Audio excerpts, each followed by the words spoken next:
I want to start this one with a little bit of a story. Let's say, I believe it's like around the early 2000s. It's like between 2005 and 2010. I am in a townhome in Beaverton and I'm counting the cash that's in my hand from selling my CDs just on the street. I get to the last dollar counted and I don't remember the amount, but I remember realizing that once I got to that last dollar counted, it might have been $50, maybe $100, I'm not sure, that I felt a little bit of pride, a hint of pride, feeling a little bit of pride because it was at a time when between paychecks that if I did not do something to bring in some money, then the electricities would be turned off. And this story came to mind because as I think about this language shift I want to do, a problem versus a challenge, it came to mind because essentially in that moment, that situation, there was a problem, right? I viewed it as a problem at the time because I wanted to keep the electricity on and I was a broke artist with a family and it was a problem that I needed to address, right? And me going out and selling CDs just again on the street, completely out of my comfort zone, nerves just firing off like, oh my God, like, what am I doing? But I had a problem. There was no choice. I had to make it happen, right? And I did. I made it happen. And I'm wondering what it would have been like to approach that situation. Same circumstance, but instead of it being a problem, treating it like a challenge. Because I think the distinction between a problem and a challenge, one, I think there is a distinction. And I think that distinction matters in the sense of being able to move towards your vision, to understanding the why, and really understanding the state of being that you're cultivating when you do something, right? So when something is a problem, like when this moment's a problem, I'm focused on the past, I'm focused on the harm and the pain. So in this case, it's the pain of being broke. It's the pain of embarrassment of having my electricity shut off. And really, again, like it wouldn't be the first time it's happened. It's avoiding the pain of just being stuck and feeling helpless, like there's nothing I can do, right? So the problem in that situation is I'm broke.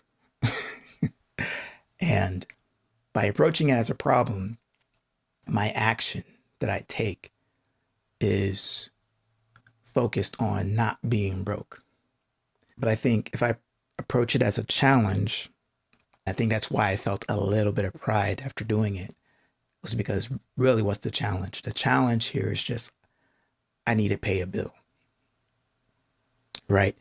And it would be a challenge along the path of what I want, especially at this time.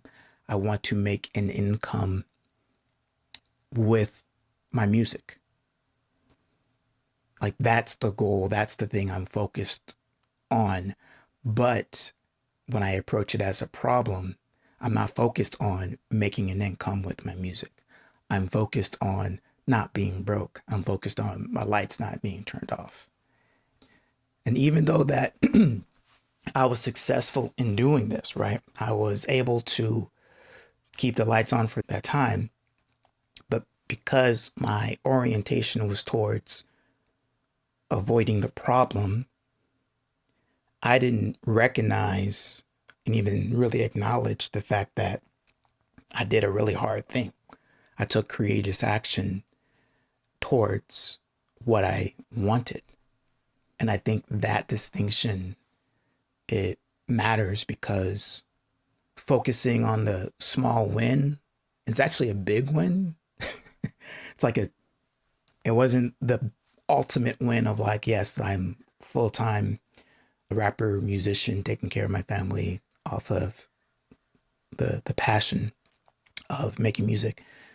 It wasn't the big victory, the big goal that I was going for.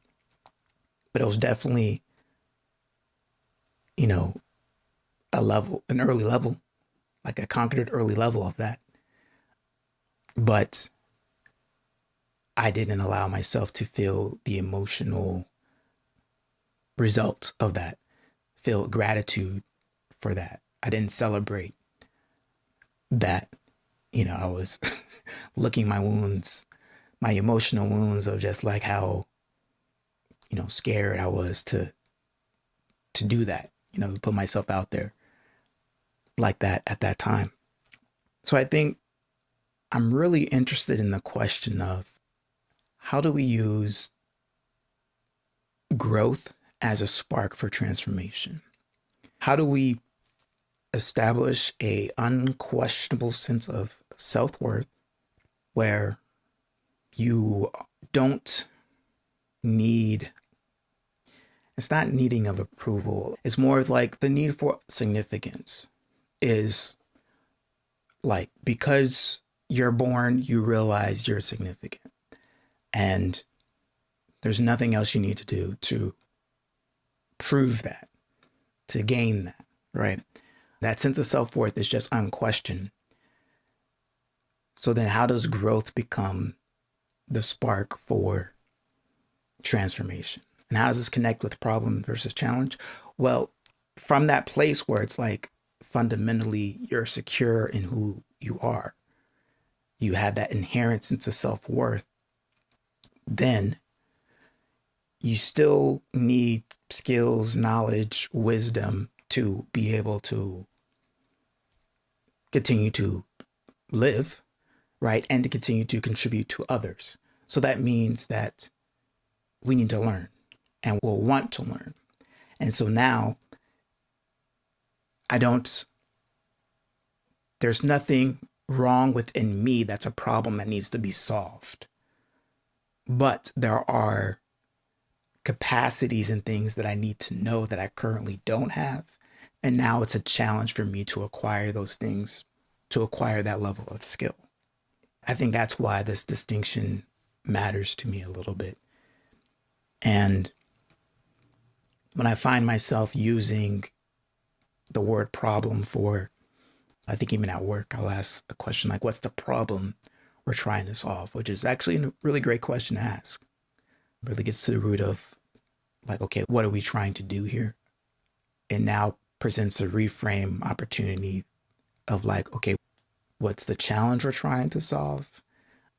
And then really thinking about it. If it is a challenge, that means there is a destination, a place we're trying to get to that is affirmative. So it's not the avoiding of pain or negative consequences. We want to be in this positions because we'll have the resources to contribute more, to flourish, to help ourselves flourish and help others flourish. But here's what blocks that path. What are the challenges we're trying to solve to get past these blocks? And I think that's the key distinction, is that when I'm using challenge language, when I shift problems to challenges, I'm identifying where I want to be, what I want to experience, and recognizing the blocks that are getting in the way. Whether it's a block within a technical block of just me not knowing a skill or having knowledge of something, or an emotional block where it's like, okay, I have the skills to be able to do it, but yet there's some emotional resistance that comes up.